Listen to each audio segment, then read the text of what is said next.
Leader মহোদয় কি বলে? এখন ওই যেই মাদ্রাসায় পড়াইতে আসছি ওই মাদ্রাসায় পড়তে পারবে না, ওই জায়গায় হ্যাঁ আসতা না। হ্যাঁ কথা একটা, ওই মাদ্রাসায় পড়তে পারবে না, ওই মাদ্রাসায় পড়লে পরবর্তীতে ক্ষতি হইলে হ্যাঁ কোনো ই নেই। আস্তানা থাকলে বললাম, আস্তানা থাকলে খালি এরই ক্ষতি হয়, অন্য কোনো ছাত্র ক্ষতি হয় না? ওখানে প্রায় ছাত্র হেফজতি পরে প্রায় 50 জন ছাত্র আছে একেবারে ইতে, তারপর আরো অন্যান্য বিভাগও আছে, প্রায় 150 পোলাপাইনি আছে অনেক। তাহলে এই 150 পোলাপাইনের ভিতরে খালি ওরই দেখতেছি। কি বলেন? ওর সাথে এতদিন ছিলাম এর আগে ঘাটি কইছিল? এইখানে, এখান থেকে ঢাকা যেতাম। এবার এখানে আসলাম। এখন শোনেন, ওর তো ওইখানে পড়লে ভালো হয়, আপনারা এভাবে ক্ষতি করলে হবে না। আর ওই মাদ্রাসা হুজুর এই একটা মাদ্রাসা আমাকে ওই জায়গার ভিতরে মোটামুটি গেলে নামি টামি দিতে এই একটাই মাদ্রাসা। আর আশপাশে আছে আরো, ওইলে ওর অতটা না, মানে সেটা একটু নিয়ম। এখন ওইখানে পড়তে দিতে হবে, কারণ আপনি লিডার মহোদয়, আপনি যেটা বলবেন এটা আপনার সঙ্গী সাথীরা শুনবে।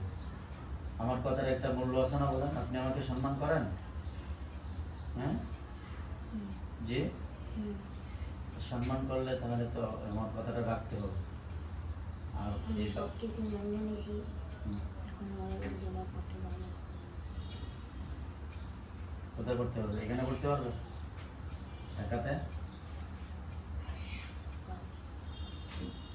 কোনো সমস্যা হবে না তো? হ্যাঁ, আর দেশের ভিতরে কোনো কোনো জায়গায় কোনো সমস্যা হয়নি, কোনো মাদ্রাসা অন্য কোনো কোথায় মাদ্রাসা পড়লে? দেশে কোন মাদ্রাসায় পড়বে আপনারা বলেন? ওই মাদ্রাসা হচ্ছে সব মাদ্রাসা। তো মাদ্রাসা বাদে সব মাদ্রাসা পড়তে পারবে? ওখানে আশেপাশে কোনো ভালো মাদ্রাসা আছে? আছে, তবে একটু দূরে দূরে আর কি আছে, অতটা না, ওইটা একটু বেশি ভালো আসলে, এটা পড়ার প্রতি খুব ভালোই। চাইলেও ওই ঢাকায় পড়তে পারবো, কিন্তু ওই মাদ্রাসা কারণ কি মাদ্রাসাটা ওরা এত খেপা কারণ কি? কারণটা একটু বলেন। ওর তো হয়তো ওখানে আর একটা বছর পড়লেই হয় ওখান থেকে পার হয়ে যেতে পারবে। একটা বছর সুযোগ দেন। না, হুম, এই মাদ্রাসা পড়তে পারবো।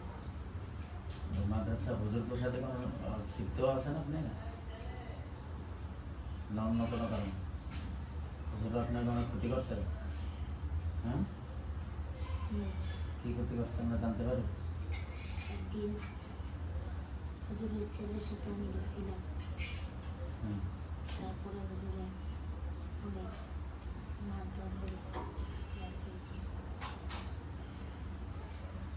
ছেলে অসুস্থ ছিল আপনার? হেফজখানা ওরা কোনো হুজুরের ছেলে? ছোট হুজুর, হ্যাঁ ছোট হুজুর। হ্যাঁ ছোট, হ্যাঁ ছোট হুজুর আছে একদম। এর ছেলে আছে? হ্যাঁ আছে। ছেলে অসুস্থ হয়েছিল? এটা অনেক আগে মনে হয়, আমি যাওয়ার আগে। কত বছর আগে? এক-দেড় বছর। আচ্ছা, হুজুর যদি মাপ চায় আপনার কাছে, তাহলে মাফ করে দেবেন? মাদ্রাসায় পড়তে পারবো না। কি করলে করতে পারবে এটা বলেন। যদি বলেন যে হুজুর যদি মাপ চাওয়া লাগে, তাহলে মাপ হুজুর, চাইলো। হ্যাঁ মাপ চাইবি। ভুল করে লাইছে, অপরাধ করছে সময় এতদিন যে এই ভুল বছর- জিনিসটা খারাপ, কিন্তু ভুল করার পরে যদি কেউ অপরাধ স্বীকার করে দেন আমার ভুল হয়েছে, মাপ চাইলে সে- আমি মাপ করবো না। আমি ওই মাদ্রাসায় পড়তে পারবো না। না, আমাকে পিছনে প্রায় 1 বছরের উপরে ক্ষতি করে আসছে, আমরা যদি সবকিছু করতে পারি তাহলে হ্যাঁ এটা সমস্যার সমাধান করা যাবে না। অবশ্যই এটা তো চেষ্টা করলে তো পারে।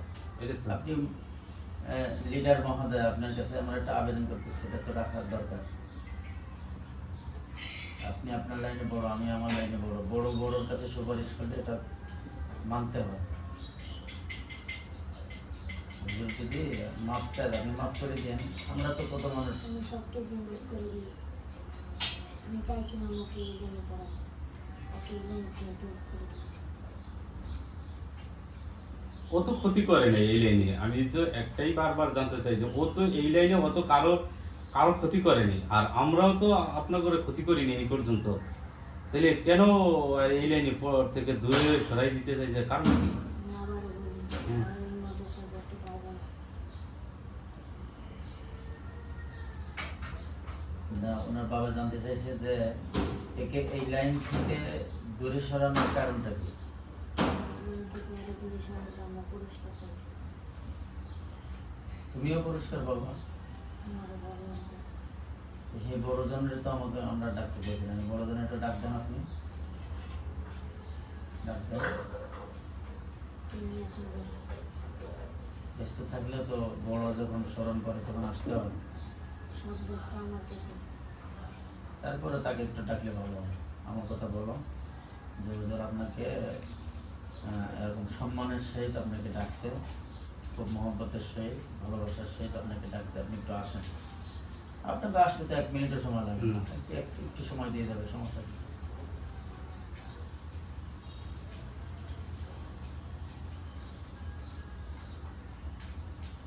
নমস্কার। জি, যেটা আপনি সবার থেকে বড় লিডার না, হুম। আপনার উপরে তো কেউ নাই। তো আপনাকে আমি তো অনেক সম্মান করি, আপনি কি আমাকে সম্মান করেন? হুম। যদি সম্মান করে থাকেন তাহলে আমরা যেই বিষয়ে আপনাকে ডাকছি আপনার তো বুঝতে কোনো কিছু বাকি নাই, সত্যি বুঝতেই পারছেন। আসলে মানুষ যখন বিপদগ্রস্ত হয় তখন বড়দেরকে স্মরণ করে, তাই না? শুধু এই না, শুধু মানুষের মধ্যে না, জিনের মধ্যেও যখন কেউ বিপদগ্রস্ত হয় তখন বড়োর কাছে যায়। সমস্যার যেমন সমাধানের ধরো জন্য। একটা গরিব মানুষ কোন সমস্যা করছে তো মেম্বারে শরণাপন্ন হয়।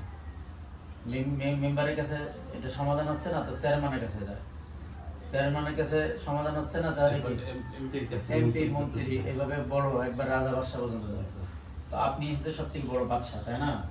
আপনার উপরে কেউ নাই, এই জন্য আপনার স্বর্ণপূর্ণ আমরা হয়েছি। আমরা এই বিষয়ে সমাধান চাই। বিধি বিচারে 2 দিন পর পর এখানে আসে, আমার খুব মায়া লাগে, খারাপ লাগে। আর গরিব মানুষ আসতে গেলে অনেক অর্থ খরচ, হ্যাঁ, আসতে আসতে গেলে অনেক, হাসি খাওয়া। এটা একটু খাসির বিষয়টা একটু আপনি আন্তরিকভাবে আপনার কাছে আমি ক্ষমা চাই, মানে আমি আর্থিক অনেক দুর্বল হয়ে গেছে। হুম।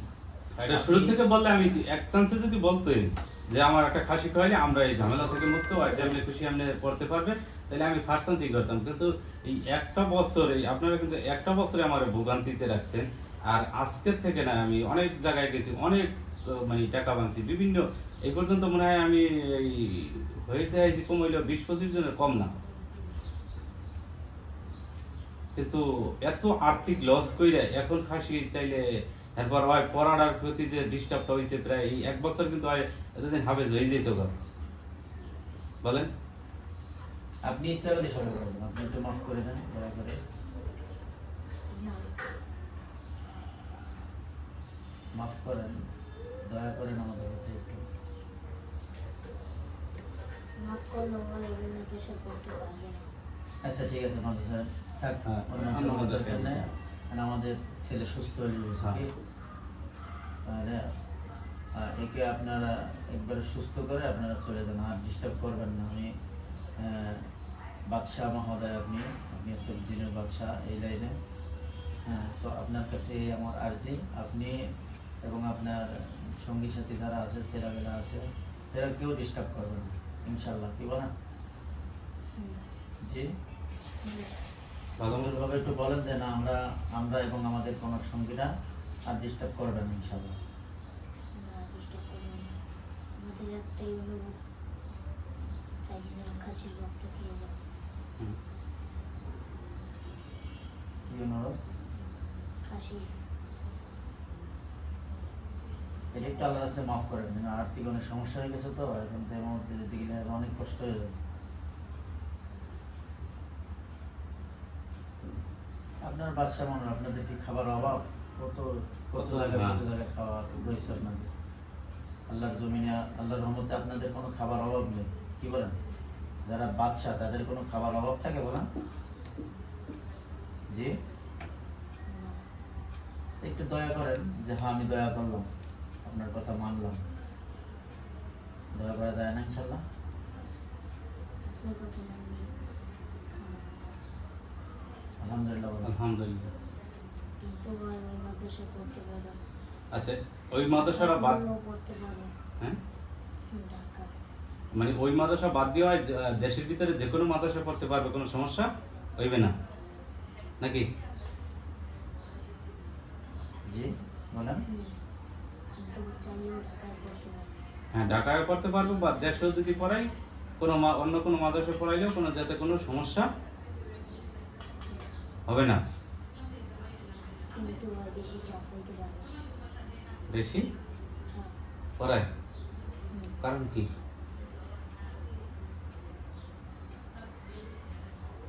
বেশি চাপ হইলে আমাকে একটা সমস্যা হবে। ব্রেনটে আপনার কোনো কিছু আছে ব্রেনটে ই করা? তাইলে ব্রেনটের সমস্যা কি হইতে?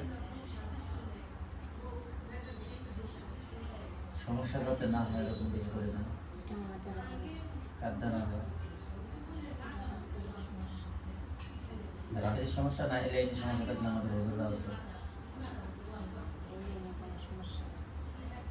আমি বললে দিয়ে দেবো, যদি তারপরে যদি আমাকে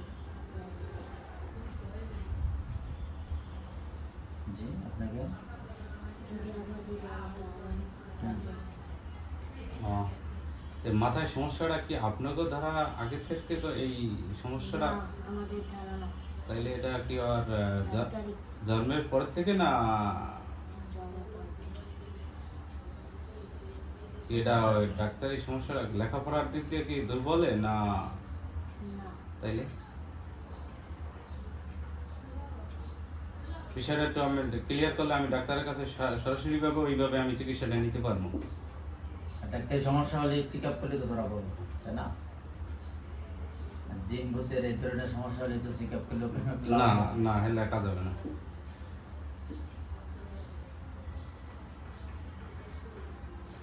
কি সমস্যা? ডাক্তার মাথা পরীক্ষা করাই দিবে? হুম, পরীক্ষা করলে সমস্যা ধরা পড়বে। হ্যাঁ, এটা ডাক্তার এই কাজের সমাধান হবে? হুম, আর আর পড়ার প্রতি ভালো মন মানসিকতা আছে, খেলা আছে এরকমের? হুম, হ্যাঁ, হুম, পুরোপুরি ক্লিয়ার, হুম। কোনো এই সমস্যা লাইনে নেই? আপনাদের কোনো ক্ষতি নাই তো ইনশাল্লাহ? অন্য কোনো বিষয়ে যেমন ওই বাড়ির প্রতি খালি একটা টান থাকে ইদারিং, ওটা আমাদের ওইটা নষ্ট করে দেন যেন ওটা না থাকে। সবই কাটতে দিছি। কেটে দিচ্ছেন। আর একটা আপনাকে আর একটা ছিল আমার ওই আর বইনের মাঝে মেয়ে, আপনাদেরই একটা নজর ছিল তার প্রতি, দেখেন আছে কিনা এখনো? কার কথা বলছেন? আফসানা। না, হ্যাঁ না, না, আসলে ও পড়া মাঝখানে মক্তবে দিয়েছিলাম, পড়ায় খুব ভালো আগ্রহ আর অনেক সবাই পড়ে, তো হ্যাঁ পড়ার প্রতি খুব ভালো খেয়াল, নিজের ইচ্ছা কিন্তু বইয়ে বইয়ে পড়ে পড়তে আছে, মক্তবের সময় যাইতে আছে, ডাহান লাগে না কিছু না, নিজের ইচ্ছা কিন্তু ভালোই আগ্রহীছে। তা কিন্তু এখন ইদারিং কয়দিন ধরে যা পড়ি আয় কিন্তু জিগেলে আর পিটারে না। লাইনে অন্য কোনো জিনের নজর আছে আপনার আমাদের?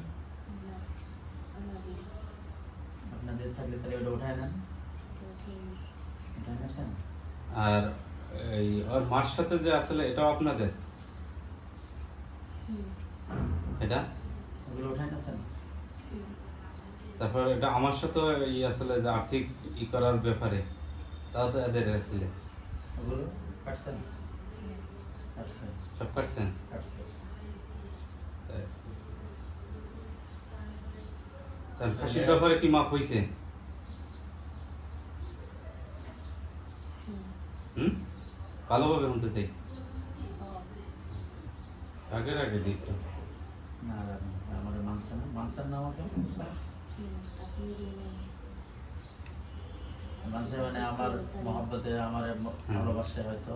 কেউ তোরই মাথা নিচু করবে, আমার কাছে করবে। আজ পর্যন্ত কারো কাছে মাথা নিচু করেন নেই?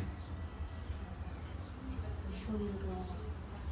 সোহেল তো পারে নাই, সোহেলের কাছে তো আমি ফার্স্টে সোহেলের বাড়ি কিন্তু এই 19 নম্বর কাছাকাছি, ফার্স্টে তো সোহেলে দেখাইছিলাম, তা সোহেলে তো পারে নাই, এটা তো সোহেল নিজেই নত স্বীকার করছে যে আমার দ্বারা আর হবে না, পারলে তো হলে তো সোহেল চিকিৎসা করতেই। ঠিক আছে, আপনার সম্মান সবসময়ের জন্য করি, যেহেতু আপনি আমাকে সম্মান করেন, আমাকে ভালোবাসেন, আমার কথা মানছেন। আল্লাহ তাআলা আপনাদের সর্ব বিষয় কল্যাণ দান করুক, এটা আমার পক্ষ থেকে আল্লাহ তাআলার কাছে আপনাদের জন্য এই দোয়া। দুনিয়া তো মঙ্গল দান করো, আখেরাতে মঙ্গল দান করো, এটা আমি আল্লাহ তাআলার কাছে আশা করি। অর্থাৎ আপনাদেরকে দিন ইসলামের প্রতি আপনাদেরকে দাওয়াত দিচ্ছি, কেননা এই বিষয়ে আপনাদের এখতিয়ার। আল্লাহ তাআলা বলছেন লাকুম দীনুকুম ওয়ালিয়া দীন, যে যার ধর্ম নিয়ে থাকবে, কিন্তু ইসলাম ধর্ম শান্তির ধর্ম। ইন্নাদ দীনা ইনদাল্লাহিল ইসলাম। আল্লাহ তাআলা বলতেছেন পৃথিবীতে যত ধর্ম আছে সমস্ত ধর্মের মধ্যে ইসলাম ধর্মটাই আমার কাছে পছন্দনীয়, আর এটাই সত্য ধর্ম। আমি এখন থেকে ভালো হয়ে যাব। এরপরে আল্লাহ তাআলা দাওয়াত দিচ্ছেন আল্লাহু ইয়াদউ ইলা দারিস সালাম। দারুস সালামের দিকে আল্লাহ তাআলা দাওয়াত দিচ্ছেন। দুনিয়া দারুস সালাম হলো ইসলাম, যে ইসলাম গ্রহণ করবে, হ্যাঁ, আর আখেরাতে দারুস সালাম হলো জান্নাত। জান্নাতের একটা নাম, জান্নাত আটটা না, হুম। এই আটটা জান্নাতের মধ্যে একটা জান্নাত আছে কি জান্নাতুদ দারুস সালাম। আর তার মানে দুনিয়াতে যে ইসলাম ধর্ম অনুযায়ী নিজের জিন্দেগিকে পরিচালনা করবে, আল্লাহ তাআলা আখেরাতে তাদেরকে কি দান করবেন? ওই জান্নাত জান্নাত দান করবেন। এই জন্য আমি যেটা ভালো জিনিস, এটা আপনার, আমি ভালো জিনিসের উপর আমি আছি, আমি গর্বিত। আমি চাচ্ছি যে আমার সাথে বন্ধুত্ব করতেছে, আমাকে ভালোবাসে, যে আমাকে মহব্বত করে, মায়া করে, সেও আমার মতো থাকুক, আমি আমার মতো একটা থাকুক। কথা বলতে চাই। জি, বলেন। আপনার কথা শুনে আমার অনেক ভালো লাগছে। আমি মুসলমান হতে চাই। আলহামদুলিল্লাহ। শুধু আপনি হবেন না, আপনার এই যারা সভাপতি আছে সবাই হবে, সবাই সবাই। আপনার সভাপতি মত কতজন? 125। 125। তাহলে তো এক্ষেত্রে আমার একটু কথা আছে এখন। জি, বলেন। তাহলে যেহেতু আপনারা সবাই মুসলমানই হয়ে যাইতেছেন, তাইলে তো আর আল্লাহর শত্রুতা মিলে ওই মাদ্রাসা পড়লেও তো তার সমস্যা নেই।